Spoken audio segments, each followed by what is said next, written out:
স্বাধীনতা দিবস পালন করা কিন্তু আমার আপনার মতো প্রত্যেকটা ভারতীয়ের কাছে ভীষণই সৌভাগ্যের।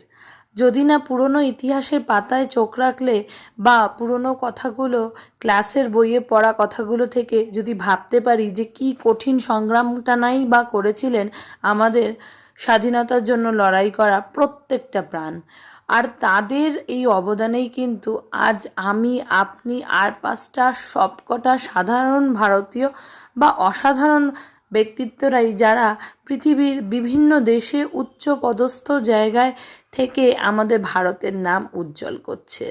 ৭৯তম স্বাধীনতা দিবসে তাদের যে কাজ, তাদের যে ত্যাগ, তাদের দেশের প্রতি যে শ্রদ্ধা, সেগুলোকে কিন্তু কোনো অংশেই সাইডে রাখা যাচ্ছে না।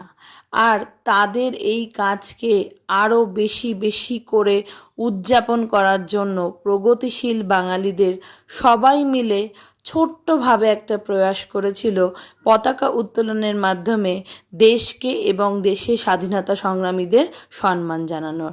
সকাল সকাল সবাই মিলে রাজি হয়ে গেছিলাম যে আমাদেরকে পতাকা এবছর তুলতেই হবে। ছোট্ট করে শুরু করা হয়েছে প্রগতিশীল বাঙালিদের তরফে।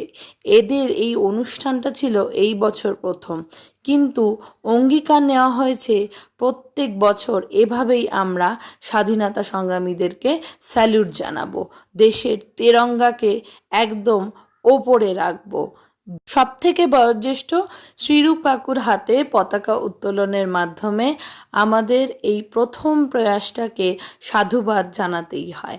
আর বাকি প্রত্যেকটা সদস্য, সে প্রবীণ নবীন এবং ক্ষুদে, মহিলা পুরুষ নির্বিশেষে দারুণভাবে আমরা এই ইভেন্টটাকে আনন্দ সহকারে পালন করেছি। উন্মাদনা কিন্তু ভিডিও দেখলে অনায়াসে আন্দাজ করতে পারবেন। জয় হিন্দ। এই যে এই মুহূর্তটা পতাকা আনফল করার মধ্যে দিয়ে দেশকে এবং দেশের স্বাধীনতা সংগ্রামীদের সম্মান জানানো এবং সেই সঙ্গে জনগণ মন অধিনায়কও, সত্যি এখনও আমার ভিডিও করতে গিয়ে গায়ে কাটা দিচ্ছে। আর নিজেরা যখন সেটাকে বিশেষভাবে সেলিব্রেট করেছি, সেখানে কিন্তু উন্মাদনাটা আরও অনেকাংশে বেশি। ছোট ছোট কচিগুলোর মুখে স্বাধীনতার তাৎপর্যতা যদি নাও বা বোঝা যায়, নাও বা ফুটে ওঠে, কিন্তু আনন্দে কিন্তু ওরা ছোট থেকে একটা শিক্ষা পাচ্ছে দেশের প্রতি ভক্তি জানানোর। আর তারপর মিষ্টি মুখের মধ্যে দিয়ে আমাদের এই ছোট্ট প্রয়াস আমাদের সকলকে অনেকখানি এগিয়ে চলার স্পিরিট দিয়েছে। জয় হিন্দ, বন্দে মাতরম।